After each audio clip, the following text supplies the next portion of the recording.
வாழ்க வளமுடன் வாழ்த்துக்கள். அது ஒவ்வொருத்தர் சாதகத்தில் பார்த்தீங்கன்னா ஒவ்வொரு வாரி வித்தியாசமாகவே வரும். எப்படிங்க? எப்படி இப்போ ஒரு தொழில் நிறுவனத்தில் வேலை பார்க்குற ஊழியர் எப்படி இருக்காங்க, ஓனர் எப்படி, மேனேஜ்மெண்ட் எப்படி இருக்கும்னு நானும் சில கருத்துக்கள் சொல்லியிருக்கிறேன்.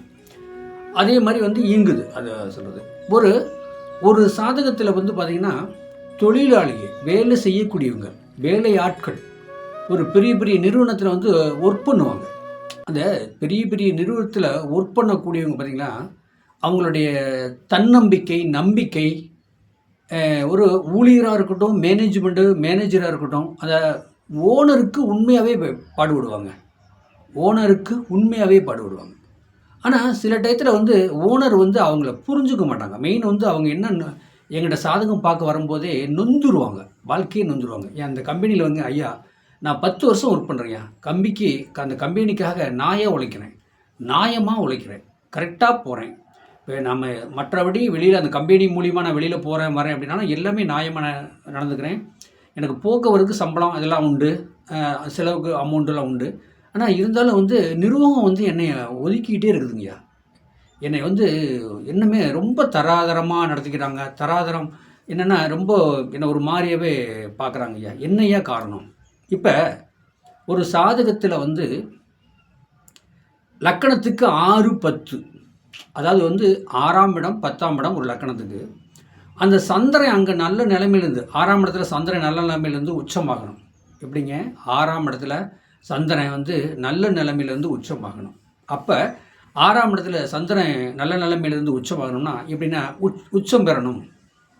சந்திரன் ரிஷவத்தில் உச்சம் பெறணும். அப்போ அவருடைய லக்கணத்துக்கு 6ஆம் இடம் ரிஷவமாக இருக்கணும். அங்கே சந்திரன் உச்சம் பெற்றார்னா அந்த நிறுவனத்தில், தொழில் நிறுவனத்தில் அவர் ஒர்க் பண்ணுறாருன்னா பேரும் போல இருப்பாருங்க. மேனேஜருக்கு அடுத்து ஓனருக்கு அடுத்துங்க. ஓனரே அவரை ரொம்ப நீ தான் எல்லாமே பார்க்கணும் அப்படிங்கிற ஒரு கண்டிஷனில் அந்த நிறுவன ஓனர் அப்படி தான் அவர் பார்ப்பார் அந்த சாதகரை.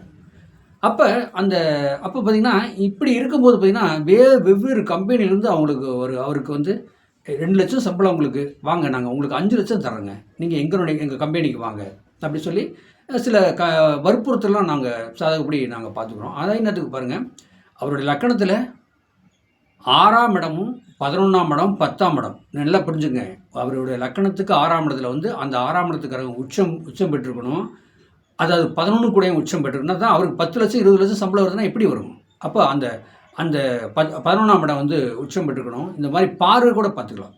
சந்திரன் உச்சம் பெற்று ரிஷவத்தில் உச்சம் பெற்று அவர் 11 பார்க்கலாம், 10ஆம் இடத்தை பார்க்கலாம். அப்படி அந்த 10ஆம் இடத்தை பார்க்கும்போது பார்த்திங்கன்னா பேரும் புகழும், எதாவது எவ்வளோ பெரிய நிறுவனமாக இருந்தாலும் சரிங்க, அவர் அந்த நிறுவனத்தில் பேரும் புகழாகவே இருப்பார். வெவ்வேறு கம்பெனி அவரை என்ன சொல்லுதுங்க, அவரை நம்மளுடைய கம்பெனிக்கு இழுக்கிற மாதிரியே அவங்க நிறைய ஐடியா பண்ணுவாங்க. வெவ்வேறு மாதிரி ஐடியா பண்ணுவாங்க. இது என்ன காரணம் அப்படின்னு கேட்டால், நல்லா ஒர்க் பண்ணுறாரு, தெளிவாக இருக்குது, அவர் சாதகம் நல்லா இருக்குதுங்க. 6 கூடையும் உச்சம், 10 கூடையும் உச்சம். அப்போ 10ஆம் இடமும் 6ம் நேருக்கு நேராக பார்த்துக்கிறாங்க. அப்படி இருக்கும்போது அவர் அந்த ஒர்க் பண்ணுற நிறுவனத்தில் பேரும் புகழாக இருக்கலாம். ஆனால் சொந்த தொழில் அவர் பண்ணி செய்ய முடியாது. அதை நீங்கள் மெயினாக பார்த்துக்கணும். அப்போ ஒரு இடத்துல சம்பளத்துக்கு இருந்துகிட்டே அவர் செய்ய பார்க்கணும், அதில் வாழ்க்கையில் செய்யணும். அதுதான் அவருடைய கான்செப்ட். அப்படி தான் அவர் இருக்கணும். அப்போ வெவ்வேறு நிறுவனமும் அவரை கூப்பிட இது பண்ணுவாங்க. இப்படியே தான் நம்மளுடைய கம்பெனிக்கு அவர் இழுத்துக்கணும், நம்ம கம்பெனிக்கு இது பண்ணணும் அப்படிங்கிற மாதிரி தான் எண்ணங்கள் வரும். ஆனால் அவர் அந்த கம்பெனி மாறாமல் அங்கேயே இருந்தாருன்னா கண்டிப்பாக வாழ்க்கையில் செய்யலாம். எப்படி? லக்கணத்துக்கு 6 கூடையும் ஆட்சி உச்சம் பெற்றிருக்கணும். லக்கணத்துக்கு 10 கூடையும் 6 10ங்க உத்தியோகம், வேலை, அடிமை தொழில். அவர் வேலை பார்க்குற இடத்துல பேரும் புகழும், அவர் பேரில் சொத்து வாங்கி கொடுப்பாங்க, நிலம் வாங்கி கொடுப்பாங்க, ஃபேமிலி அவருக்கே கல்யாணம் பண்ணி வைப்பாங்க, பசங்க பிள்ளைகளை படிக்க வைப்பாங்க, எல்லாமே அந்த நிறுவனம் பண்ணுங்க. எப்படிங்க இப்படிலாம் பண்ணுறாங்க? நீங்கள் பார்த்துருப்பீங்க, சில நிறுவனம்லாம் பார்த்தீங்கன்னா அவர் போய் அங்கே இருப்பார், 30 வருஷம் 40 வருஷம் கூட இருப்பார். அவர் ஃபேமிலியே ரன் பண்ணிடுவார். அவர் பசங்க பிள்ளைகளை கல்யாணம் பண்ணிடுவார், எல்லாமே வரும். ஆனால் அந்த பசங்க பிள்ளைங்க கொஞ்சம் கல்யாணம் பண்ணி பெருசாகும் போது அவருடைய சாதகம் சரியில்லாமல் போயிடும். அப்போ இவருக்கு ஒரு கெட்ட பேரை கொடுத்துரும். நம்ம இத்தனை வருஷம் இருந்துமே நமக்கு ஒரு கெட்ட பேர் ஆயிடுச்சு அப்படின்ட்டு அவர் வெளியே வருவார்.